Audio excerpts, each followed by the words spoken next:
اللہ تبارک و تعالیٰ کے فضل و کرم سے پچھلے 2 اتوار مدینہ منورہ میں اللہ تعالیٰ نے گزارنے کی توفیق عطا فرمائی۔ اس بنا پر پچھلے 2 اتوار میں آپ کی خدمت میں حاضری نہیں ہو پائی۔ اللہ تبارک و تعالیٰ نے یہ دن مدینہ طیبہ کی فضاؤں میں گزارنے کی توفیق عطا فرمائی، جس پر اللہ تعالیٰ کا جتنا شکر ادا کیا جائے کم ہے۔ اور عرصے دراز سے یہ دیکھنے میں آ رہا ہے کہ حرمین شریفین میں لوگوں کی، آنے والوں کی تعداد روز بروز بڑھتی جا رہی ہے۔ الحمدللہ دونوں جگہ پر الحمدللہ مسلمانوں کا ایک عظیم مجمع ہوتا ہے، ہجوم ہوتا ہے، اور کعبہ شریف کے دیوانے اور نبی کریم صلی اللہ علیہ وسلم کے پروانے وہاں پر اتنی تعداد میں جمع ہوتے ہیں کہ پہلے اس کا تصور بھی نہیں ہوا کرتا تھا۔ جب مسجد نبوی کی توسیع ہو رہی تھی، موجودہ مسجد نبوی بن رہی تھی، تو اس وقت ہم یہ سوچتے تھے کہ اتنی بڑی مسجد بنائی جا رہی ہے، اس کو بھرے گا کون؟ اس وقت تصور میں نہیں آتا تھا کہ یہ کیسے بھرے گی، لیکن اب حال یہ ہے کہ وہ بھی تنگ پڑ رہی ہے، اور مسلمانوں کا جمع غفیر ہر وقت موجود رہتا ہے۔ یہ سب نبی کریم سرور دو عالم صلی اللہ علیہ وسلم کی کہ عشق و محبت جو ایک مسلمان کے ایمان کا جز ہے، اس کا نتیجہ ہے کہ الحمدللہ اتنی بڑی تعداد میں لوگ وہاں پر پہنچ رہے ہیں۔ پہنچ تو رہے ہیں، ہم جیسے ناکارہ بھی پہنچ جاتے ہیں، اور حقیقت تو یہ ہے کہ سرکار دو عالم صلی اللہ علیہ وسلم کے بارگاہ میں حاضر ہوتے ہوئے اپنا منہ دکھاتے ہوئے بھی شرم معلوم ہوتی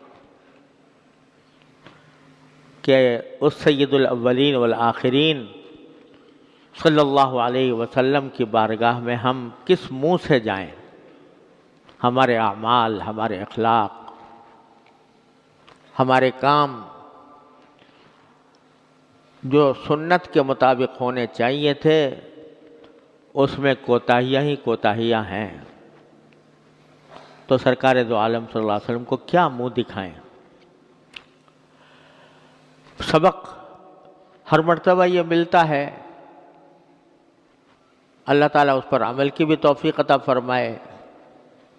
کہ سرور دو عالم صلی اللہ علیہ وسلم کی محبت کا اصل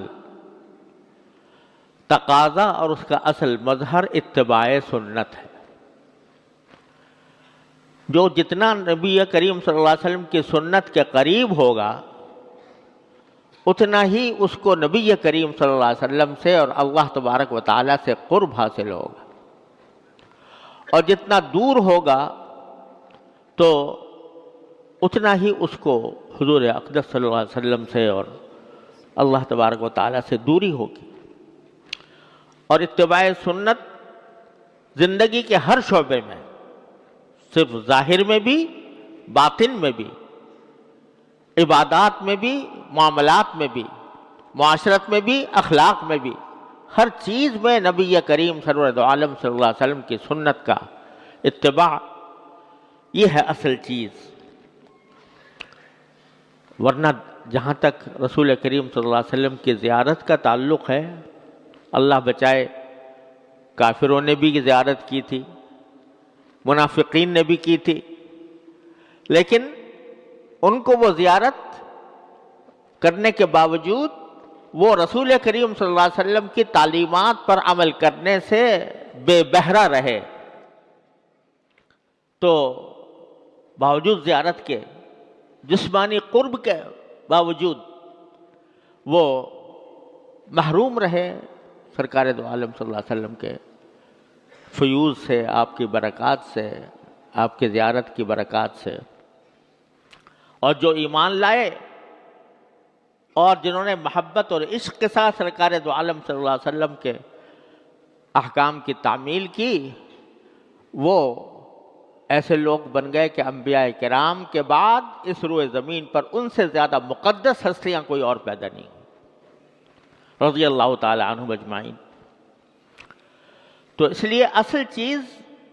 وہ اتباع سنت ہے۔ اللہ تعالیٰ کی رسول صلی اللہ علیہ وسلم نے جو طریقہ زندگی کا بتا دیا اپنے قول سے یا عمل سے، وہ ہے اصل چیز۔ میرے والد ماجد حضرت مولانا مفتی محمد شفیع صاحب رحمۃ اللہ علیہ، اللہ تعالیٰ ان کے درجات بلند فرمائے ہیں، انہی کا یہ سب فیض ہے جو آپ دارالعلوم کی شکل میں دیکھ رہے ہیں، انہی کی رات کی دعاؤں کا ثمرہ ہے، انہی کی اللہ تعالیٰ کی بارگاہ میں رونے اور اللہ تعالیٰ کی بارگاہ میں گڑ گڑانے کا ثمرہ ہے جو آپ دارالعلوم کی شکل میں دیکھ رہے ہیں، اور دارالعلوم کی شکل میں نہیں بلکہ معارف القرآن کی شکل میں، جواہر الفقہ کی شکل میں، فتاویٰ کی شکل میں اللہ تبارک و تعالیٰ نے ان کا فیض پھیلایا۔ انہوں سے میں نے براہ راست سنا، فرماتے تھے کہ میں جب رسول کریم سرور دو عالم صلی اللہ علیہ وسلم کے روضہ اقدس پر حاضر ہوتا ہوں تو مجھے لوگ تو چاہتے ہیں کہ جو روضہ اقدس کی جالی ہے اس سے جتنا قریب ہو کر سلام عرض کر سکیں کریں،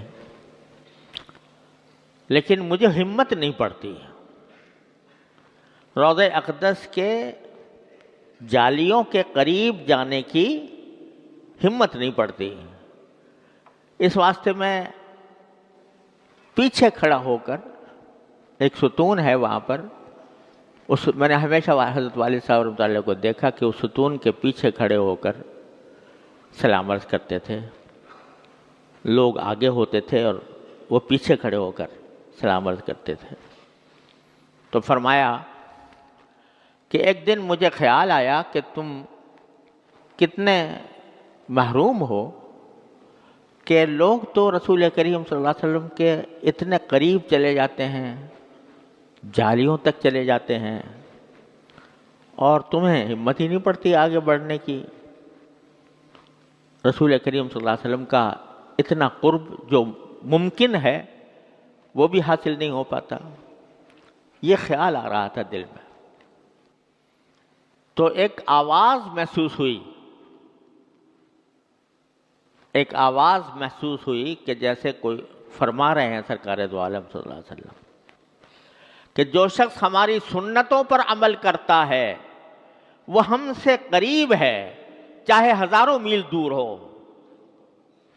اور جو شخص ہماری سنتوں پر عمل نہیں کرتا وہ ہم سے دور ہے چاہے ہماری جالیوں سے چمٹا ہوا ہو۔ نہیں بلکہ یہ فرمایا کہ آواز یہ آئی، کہہ دو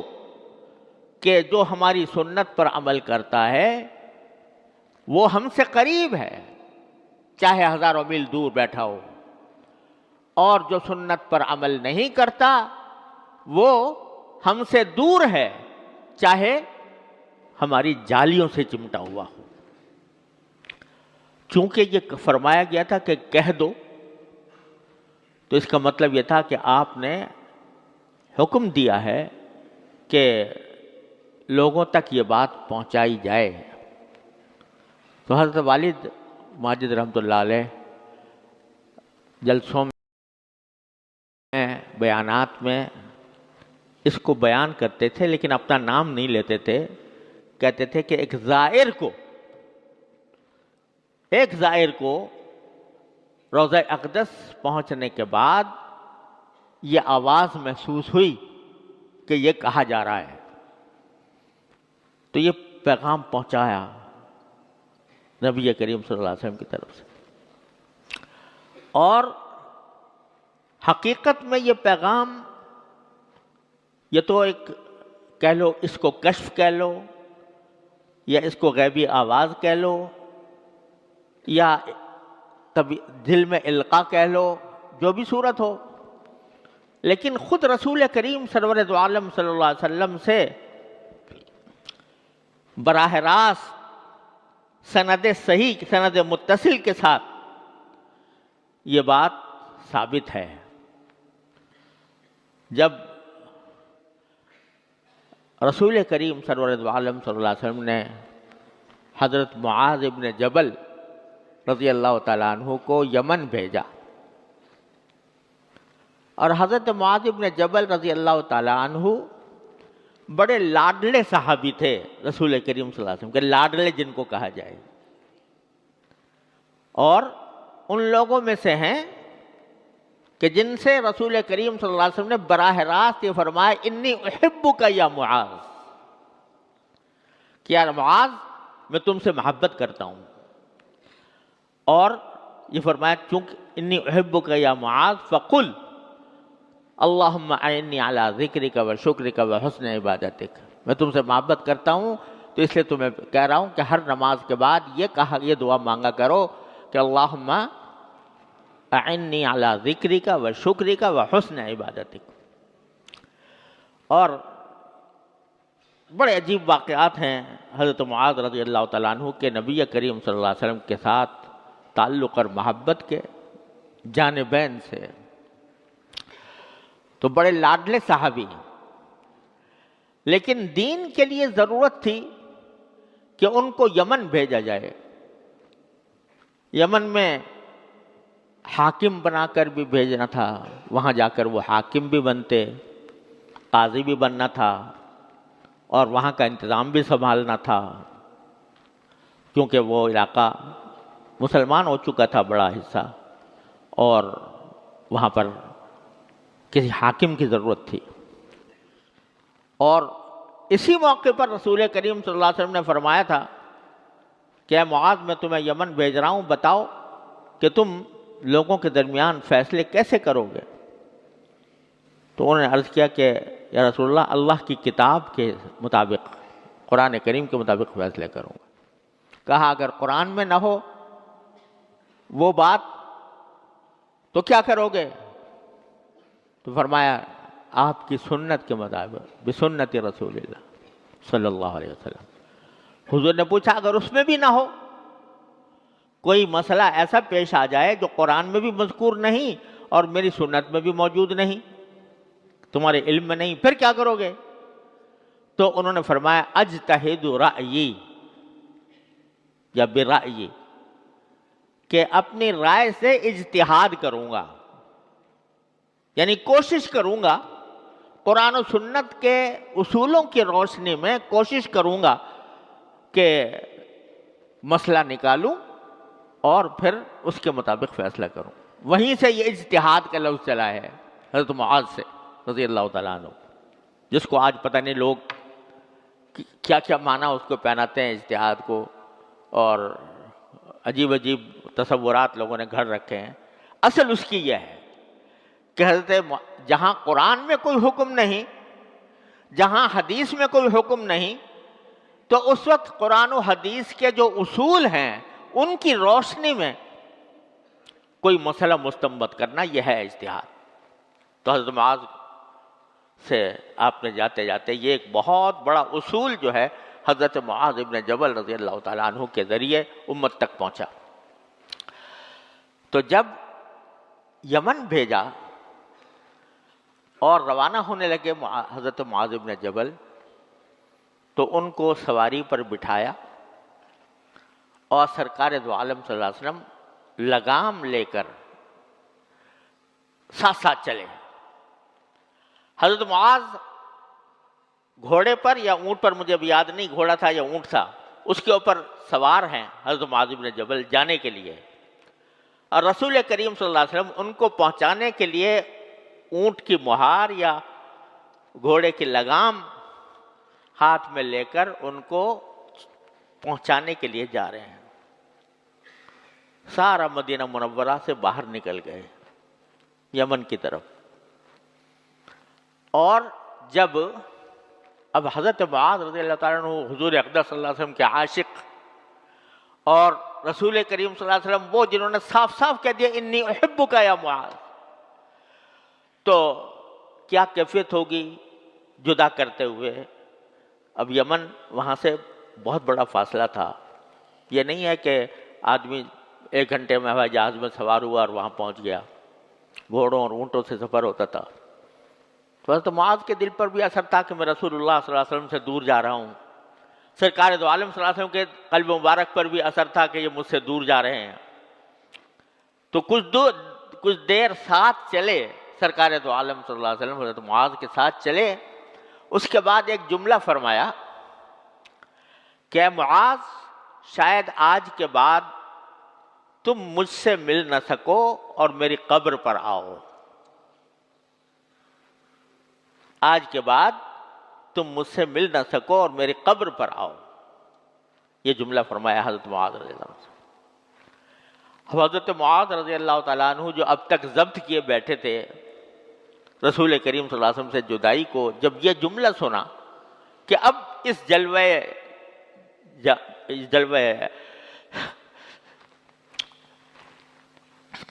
رسول کریم صلی اللہ علیہ وسلم کا جلوہ اب نصیب نہیں ہونا، تو نہ جانے کب سے آنسو چھپائے بیٹھے تھے، آنسوؤں کی لڑی بن گئی، رونے لگے۔ رسول کریم صلی اللہ علیہ وسلم نے بھی اس وقت تھوڑی دیر کے لیے حضرت معاذ کی طرف سے چہرہ پھیر کر مدینے کی طرف دیکھنا شروع کر دیا، یعنی اس کیفیت میں اور اس جدائی کی کیفیت میں، اس محبت اور عشق کے عالم میں حضرت معاذ کو دیکھنے کے بجائے کہ جس سے تربیت پر اور بھی اثر ہو، آپ نے منہ دوسری طرف پھیر لیا تاکہ معاذ ابن جبل کو روتا ہوا نہ دیکھیں رضی اللہ تعالیٰ عنہ، اور پھر فرمایا کہ اے معاذ جو ہماری سنت پر میری سنت پر عمل کرے گا وہ مجھ سے قریب ہے، جو میری سنت پر عمل کرے گا وہ مجھ سے قریب ہے، اور میں اس کو خوشخبری سناتا ہوں چاہے جسمانی طور پر وہ کتنا دور ہو۔ یہ بات آپ نے حضرت معاذ ابن جبل رضی اللہ تعالیٰ عنہ سے فرمائی تھی جب ان کو یمن بھیج رہے تھے۔ تو وہی بات حضرت والد ماجد رحمۃ اللہ علیہ کے اوپر منکشف ہوئی ایک غیبی آواز کی شکل میں، اور حقیقت حال یہی ہے۔ اگر فرض کرو ایک آدمی پاکستان میں رہتا ہے، ساری زندگی کبھی اس کو روضہ اقدس جانے کا موقع نہیں ملا، اپنے وسائل نہیں تھے کہ جس کی وجہ سے وہ جن کی بنیاد پر جا سکے، نہیں گیا، لیکن سرکار دو عالم صلی اللہ علیہ وسلم کے سنت کے مطابق پوری زندگی گزاری ہے، پوری زندگی رسول کریم صلی اللہ علیہ وسلم کی سنت کے مطابق گزاری، اپنے واجبات پورے ادا کیے، فرائض پورے ادا کیے، اور ہر شعبے زندگی میں رسول اللہ صلی اللہ علیہ وسلم کی سنت کو اپنایا، تو وہ یقیناً رسول کریم صلی اللہ علیہ وسلم سے اس شخص سے زیادہ قریب ہے جو ہر سال جا کر زیارت کرتا ہے اور نبی کریم صلی اللہ علیہ وسلم کی سنتوں پر عمل نہیں کرتا،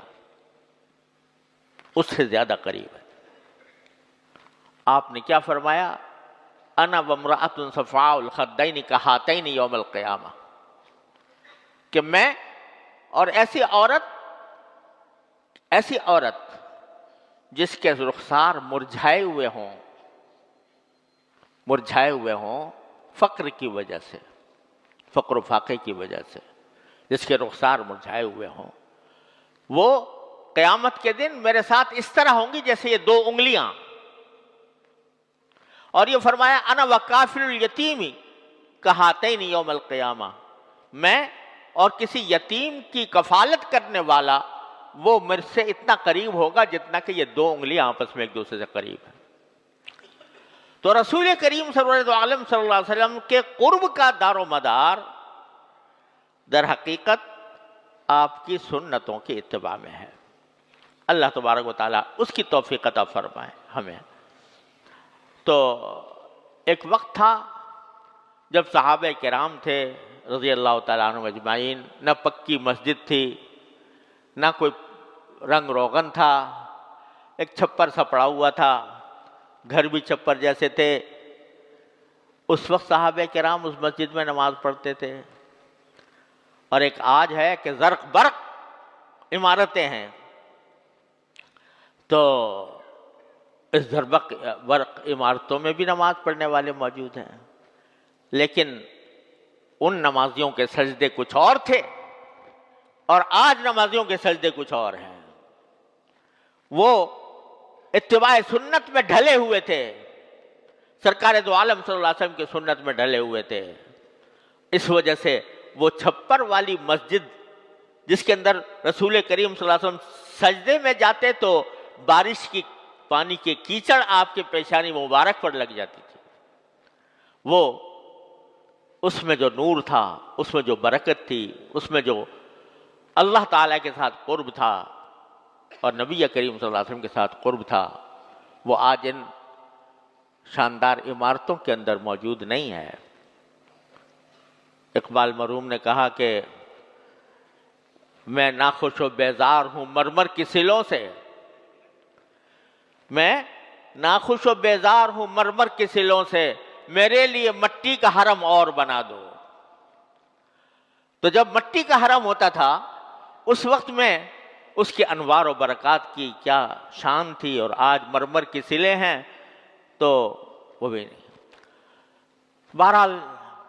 اور دوسرے موقع پر اس نے کہا کیا حرم کا تحفہ زمزم کے سوا کچھ بھی نہیں، کیا حرم کا تحفہ زمزم کے سوا کچھ بھی نہیں،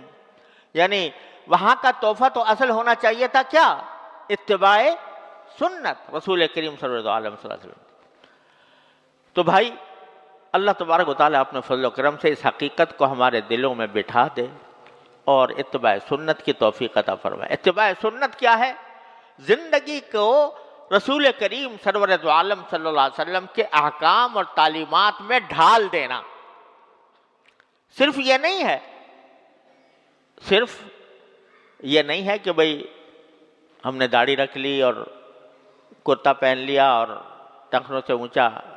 پاجامہ پہن لیا اور جو ہے صورت مسلمان کسی بنا لی۔ اللہ تعالیٰ کے فضل و کرم سے یہ بھی بڑی عظیم سنتیں ہیں، ان کی بھی کوئی ناقدری نہیں کرنی چاہیے، یہ بڑی عظیم سنتیں ہیں، لیکن سنتیں ان میں موقوف نہیں، اور سنتیں بھی ہیں، اخلاق کی سنتیں، معاملات کی سنتیں، آداب کی سنتیں، کہ رسول کریم صلی اللہ علیہ وسلم کا معاملہ دوسروں کے ساتھ کس طرح تھا، کس طرح ہوتا تھا، کتنی محبت کا معاملہ فرماتے تھے، ہر شخص کے لیے رحمت مجسم تھے، رحمت للعالمین تھے، اور کس طرح اخلاق کے ساتھ، کیسے اخلاق آپ نے سکھائے، لوگوں کے ساتھ برتاؤ کیسے کیا، اور ایسی باتیں کہ وہ ساری اعلیٰ اخلاق۔ انک لعلی خلق عظیم، قرآن نے گواہی دی کہ آپ عظیم اخلاق کے اوپر ہیں۔ تو کیا اخلاق تھے کہ اپنا حق چھوڑ دو، جھگڑا نہ کرو۔ یہ اخلاق تھے کہ نرمی کے ساتھ پیش آؤ، غصہ نہ کرو۔ یہ اخلاق تھے کہ پڑوسی ہو چاہے غیر مسلم کیوں نہ ہو، اس کے ساتھ اچھا سلوک کرو، جو تمہارے رشتہ دار ہیں ان کے حقوق ادا کرو، صلہ رحمی کرو، وہ تمہارے ساتھ زیادتی کرے تو تم زیادتی کا جواب اچھائی سے دو۔ یہ سب سنتیں ہیں رسول کریم سرور دو عالم صلی اللہ علیہ وسلم کی۔ جب فرمایا کہ کوئی شخص جب خرید و فروخت کرے تو اللہ تعالیٰ اس پر رحم کرتا ہے جو نرم ہو بیچتے وقت بھی، نرم ہو خریدتے وقت بھی، اور نرم ہو اپنا حق مانگتے وقت بھی۔ بیچنے میں نرم ہو کہ بھئی کوئی بیچارہ نہیں دے سک رہا، چلو بھائی چھوڑ دو، تھوڑی سی رعایت کر دو، اور خریدتے وقت بھی نرم ہو کہ یہ نہ ہو کہ بائع کے اوپر، بیچنے والے کے اوپر زبردستی کر رہا ہے کہ تم کمی کرو، اور وہ نہیں کرنا چاہتا، اس کا دل نہیں مان رہا، لیکن آپ اس کے سر پر مسلط ہو گئے اور کہے کہ نہیں کم کرو کم کرو کم کرو. تو یہ نہیں، بلکہ نرم ہو، لینا ہے تو لے لے، نہیں تو چلا جائے. اور اسی طرح دوسرے سے اگر حق مانگنا ہو تو اس وقت بھی کیا ہو؟ نرم ہو، یعنی نرمی کے ساتھ اپنا مطالبہ کرے حق کا. اور تو نرمی سرکار دو عالم صلی اللہ علیہ وسلم نے یہ سکھائی، یہ آپ کی سنت ہے. حضرت عائشہ صدیقہ رضی اللہ تعالیٰ عنہ سے آپ نے فرمایا کہ نرمی کے بارے میں، رفق کے بارے میں، کہ ما دخل فی شیء الا زانہ وما نزع عن شیء الا شانہ. نرمی جس چیز میں بھی داخل ہو جائے گی اس کو زینت بخشے گی، اس کو خوبصورت بنا دے گی، اور جس چیز سے بھی چھین لی جائے گی، کمی کر لی جائے گی، اس میں عیب پیدا کر دے گی. حضرت عائشہ صدیقہ رضی اللہ تعالیٰ، وہ کس موقع پر فرمایا تھا کہ یہودی جو تھے بڑے شریر ہوتے تھے رسول کریم صلی اللہ علیہ وسلم کے زمانے میں. تو جب حضور اقدس صلی اللہ علیہ وسلم کے پاس آتے تو یہ کہتے السلام علیکم، یعنی جیسے کہنے کو دکھا رہے ہیں کہ ہم السلام علیکم کہہ رہے ہیں، لیکن وہ لام کو بیچ میں سے کھا جاتے تھے، السلام علیکم کہتے تھے. اب سام کے معنی ہوتا ہے موت، سلام کے معنی تو ہے سلامتی، اور سام کے معنی موت. تو ایک طرح سے بد دعا دیتے تھے. تو ایک مرتبہ جبکہ ابھی پردے کے شاید احکام نہیں آئے تھے، ایک یہودی آیا اور اس نے رسول کریم صلی اللہ علیہ وسلم سے کہا کہ السلام علیکہ، یا السلام علیکم. حضرت عائشہ سن رہی تھی، تو حضرت عائشہ نے جواب میں فرمایا اس کے کہ علیک السلام واللعنہ، تمہارے اوپر موت ہو اور لعنت ہو اللہ تعالیٰ کی. اس موقع پر رسول کریم صلی اللہ علیہ وسلم نے فرمایا کہ اے عائشہ سختی نہ کرو، سخت جواب نہ دو. کہ یا رسول اللہ، یہ انہوں نے کھلم کھلا یہ آپ کو بد دعا دے رہے ہیں، تو میں کیوں جواب نہ دوں ان کا؟ فرمایا کہ تم نے سنا نہیں میں نے کیا کہا؟ تو انہوں نے پوچھا کیا کہا؟ کہا میں نے تو صرف اتنا، جب انہوں نے کہا السلام علیکم تو میں نے کہا علیکم، علیکم کہہ دیا بس، کہ تم پر، یعنی جو تم مجھے کہہ رہے ہو وہ تم پر ہو. تو بس اتنا کہا، یہ جواب دے دیا. یہ نہیں کہا کہ علیکم السلام واللعنہ. تو اس موقع پر فرمایا کہ عائشہ، نرمی جس چیز میں بھی داخل ہوگی اسے زینت بخشے گی، اس کو مزین کر دے گی، خوبصورت بنا دے گی. اور جس چیز سے نکال لی جائے گی نرمی، اسے وہ عیبدار بنا دے گی. لہذا معاملہ جس کے ساتھ بھی ہو نرمی کا معاملہ کرو. اب یہ یہودی ہے اور کافر ہے، حضور اقدس اور دو عالم صلی اللہ علیہ وسلم کے پاس کھڑے ہو کر کھلم کھلا وہ آپ کی ساتھ بدتمیزی کر رہا ہے. اس پر بھی رسول کریم صلی اللہ علیہ وسلم نے یہ نہیں فرمایا کہ عائشہ یہ تمہارا کہنا صحیح ہے، بلکہ اس کو آپ کو نرمی کی تلقین فرمائی. تو ایک مسلمان جو ہے وہ اس کا اتباع سنت کا تقاضا یہ ہے کہ ہر معاملے میں وہ نرمی دکھائے.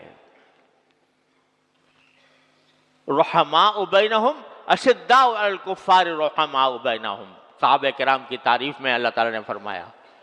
کہ کفار کے مقابلے میں جب جنگ ہو جائے تو سخت ہیں،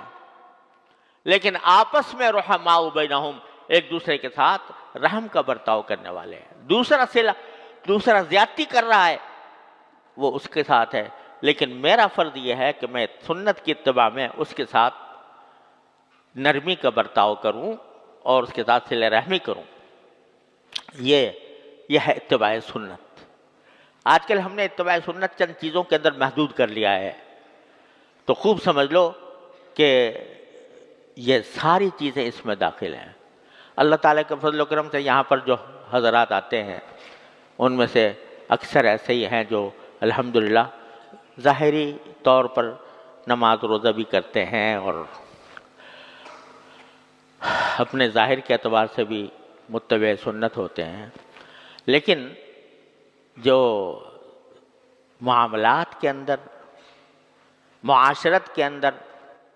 اخلاق کے اندر نبی کریم سرور عالم صلی اللہ علیہ وسلم کی سنت پر عمل کرنا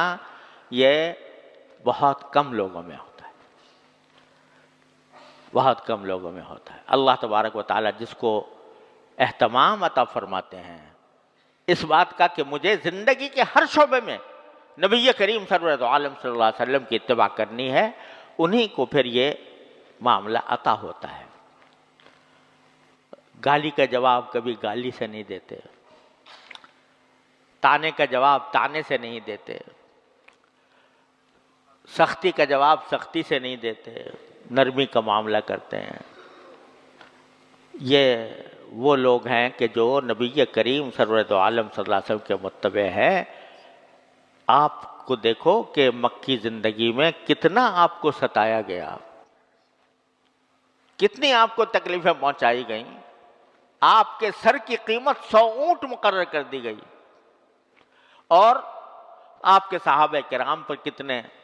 ظلم اور ستم توڑے گئے، لیکن جب آپ فاتح کے طور پر داخل ہوئے مکہ مکرمہ کے اندر تو حضرت انس فرماتے ہیں کہ مجھے وہ منظر یاد ہے کہ رسول کریم صلی اللہ علیہ وسلم گھوڑے پر ناقہ پر سوار ہیں اور ناقہ پر سوار ہو کر حرم کی طرف تشریف لے جا رہے ہیں فاتح بن کر۔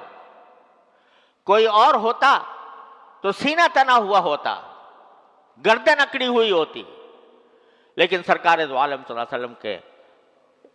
نے اپنا سر مبارک جھکایا ہوا ہے، اور یہاں تک کہ سینہ مبارک کے ساتھ تھوڑی لگ رہی ہے، اور آپ کے آنکھ میں آنسو ہیں، اور زبان مبارک پر یہ آیات ہے کہ انا فتحنا لک فتحا مبینا، اور اعلان ہے، عام اعلان ہے، جو لوگ آپ کے خون کے پیاسے تھے، جو لوگ آپ کے صحابہ کرام کو ظلم و ستم کے پہاڑ جنہوں نے ان کے اوپر توڑے تھے، ان سب کے بارے میں نام لے لے کر اعلان کرتے ہیں، من دخل دار ابی سفیان فہو آمن، جو ابی سفیان کے گھر میں داخل ہو جائے گا اسے امن، جو ہتھیار ڈال دے گا اسے امن ہے، جو مسجد حرام میں داخل ہو جائے گا اسے امن ہے۔ اور جب سب جمع ہو گئے، وہی لوگ، وہی ظالم جب جمع ہو گئے تو فرمایا لا تثریب علیکم اليوم انتم الطلقاء، آج میں تم پر کوئی ملامت نہیں کروں گا اور تم سب آزاد ہو، سب کو آزادی کا پروانہ عطا فرمایا۔ تو یہ بھی رسول کریم صلی اللہ علیہ وسلم کی سنت ہے۔ تو میرے بھائیوں،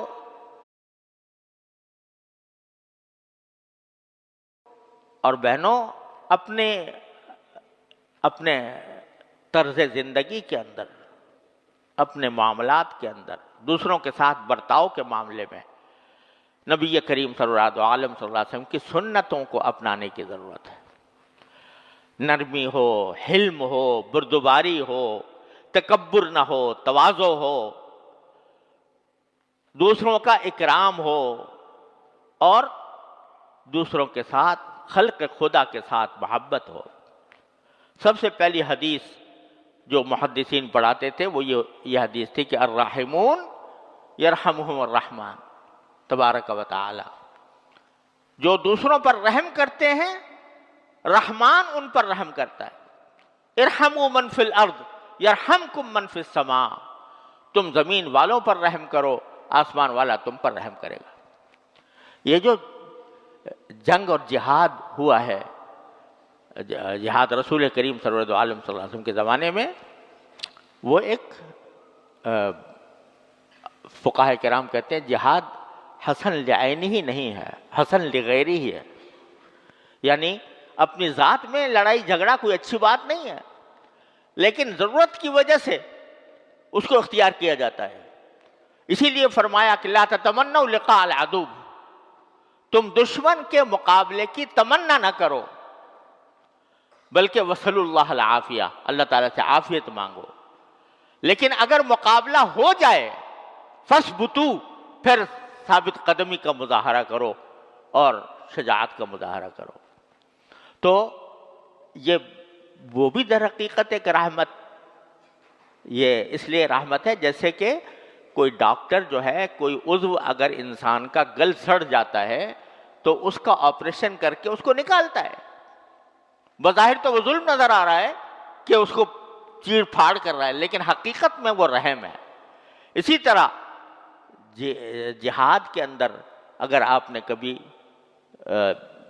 نہیں بہت سے غزوات آپ نے کیے ہیں، اور یہ فرمایا کہ انا نبی الملحمہ، میں معرکوں کا نبی ہوں، تو معرکے بھی آپ نے بہت کیے لیکن وہ ضرورت کی بنا پر کیے، اللہ تعالیٰ کے حکم کے مطابق، اور اس میں بھی رحم و کرم کا برتاؤ فرمایا کہ جنگ کے اندر کوئی قانون نہیں ہوتا تھا، پہلے آپ سے پہلے کوئی قانون نہیں تھا،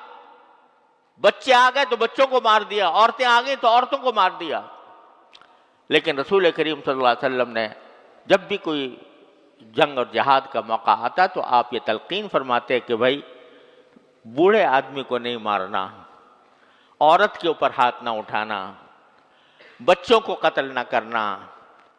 جو لوگ عبادت میں مشغول ہیں، یعنی کافر اپنی کفر کے مطابق عبادت کر رہا ہے، فرض کرو کہ عیسائی ہے اپنے چرچ میں بیٹھا ہے عبادت کر رہا ہے، اس کو قتل نہ کرنا۔ یہ ہدایات نبی کریم صلی اللہ علیہ وسلم سے ہر جہاد کے موقع پر آپ نے دی ہیں۔ جنگ پہلے زمانے میں تو ایک جنگل کا قانون تھا، جنگ کے اندر سب کچھ روا تھا، لیکن رسول کریم صلی اللہ علیہ وسلم نے جنگ کے باقاعدہ قواعد بنائے کہ ان قاعدوں کے مطابق جنگ کی جا سکتی ہے، اس کے خلاف نہیں۔ لوگوں نے اس کے اوپر کتابیں لکھی ہیں، امام محمد رحمۃ اللہ علیہ کے سیر الکبیر اسی موضوع پر ہے، آپ کی ہدایات کے مطابق کس طرح جنگ لڑی جاتی ہے۔ اگر کسی کو قتل کرنا ہے تو مسلح کرنے کو منع فرمایا، ہاتھ پاؤں کاٹنے کو منع فرمایا، اور اسی طریقے سے فرمایا کہ اذا قتلتم فاحسنوا القتلہ، جب مارنا ہی ہو جائے کسی کو تو جتنی آسانی سے مار سکو اس طرح مارو۔ تو ساری یہ باتیں جو ہیں رحم و کرم کا معاملہ، نبی کریم صلی اللہ علیہ وسلم کا حلم کا، بردباری کا، جھگڑوں سے بچنے کا، یہ سب سنتیں ہیں نبی کریم صلی اللہ علیہ وسلم کی۔